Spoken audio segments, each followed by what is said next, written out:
మనం ఏ విషయం గురించైనా దుఃఖపడుతున్నా, బాధపడుతున్నాము అంటే అర్థం ఏంటి? ఆ విషయం గురించి మనకి సరిగా అవగాహన లేకపోవడం. అంతే కదా! అవగాహన ఉంటే దేని గురించి కూడా మనం భయపడం, బాధపడం, దుఃఖపడం కదా! అలా మనం ఇలా భయపడకుండా, బాధపడకుండా, దుఃఖపడకుండా మనం ఎలా స్వేచ్ఛగా ఉండాలి అనేటువంటి వాటికి మనకి భగవతత్వానికి సంబంధించి అందరూ వినే పదాలు అవన్నీ. మోక్షం అంటారు, ముక్తి అంటారు. మోక్షం అంటే ఏంటి? నాకు దుఃఖం నుంచి విముక్తి కావాలి, నాకు అసలు దుఃఖం అనే పదమే అంటటానికి లేదు అనేది మోక్షం. మరి ముక్తి ఏంటి? రకరకాల ఆలోచనలు నన్ను చంపేస్తున్నాయి, ఆ ఆలోచనలలో నుంచి నాకు ఫ్రీడమ్ కావాలి అనేది ముక్తి. అంటే ఏంటి? అల్టిమేట్గా మన సమస్య ఏంటి? మనకు వస్తున్నటువంటి అనవసరపు ఆలోచనలు. అంతే కదా! ఎప్పుడో 30 సంవత్సరాల నాడు ఒక విషయం జరిగితే ఆ విషయానికి సంబంధించినటువంటి గ్రావిటీ ఇప్పుడు ఏముంది మన దగ్గర?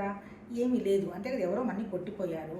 ఆ కొట్టిపోయారు అనేటువంటి ఒక భావము, లేకపోతే మనని ఇన్సల్ట్ చేశారనో, లేదో ఇంకేదో పని చేస్తున్నారు అనేటువంటి భావాలు మనని ఇబ్బంది పెడుతున్నాయి. కానీ దానికి సంబంధించినటువంటి మార్కులేవి మన శరీరం మీద లేవు కదా! అందుకే అంటుంటారు కదా, శరీరం మీద దెబ్బ కొడితే పోతుంది కానీ మనసు మీద దెబ్బ కొడితే పోదు అంటుంటారు కదా. అందుకని ఆ మనసు మీద పడ్డ దెబ్బ కొడితే ఎలా పోగొట్టుకోవాలి అని చెప్పిందే భగవద్గీత. నిజం చెప్పాలంటే ఆధ్యాత్మికత అంటే ఏం లేదు.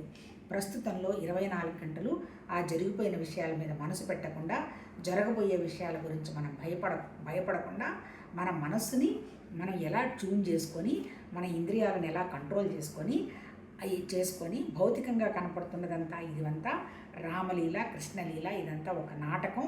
వచ్చింది, పాత్రలు వస్తాయి, యాక్షన్ చేస్తాయి, మళ్ళీ ఆ పాత్రలు వెళ్ళిపోతాయి అని అంటే అర్థం ఏంటి? సృష్టి, స్థితి, లయ ఇదంతా కూడా చాలా క్యాజువల్.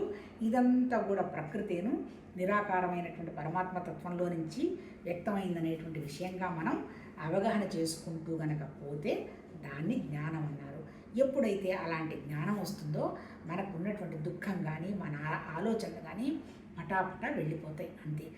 అదర్వైజ్ వెళ్ళవు. అంటే ఏంటి? త్రిపుటి అంటారు, అలా వెళ్ళకుండా ఉండేదాన్ని. అంటే అర్థం ఏంటి? జ్ఞానం, జ్ఞాత, జ్ఞేయం అంటారు. జ్ఞేయం అంటే తెలుసుకోవాల్సినటువంటి విషయము. జ్ఞాత అంటే మనబోటి వాళ్ళం, తెలుసుకోవాలనుకున్న వాళ్ళం.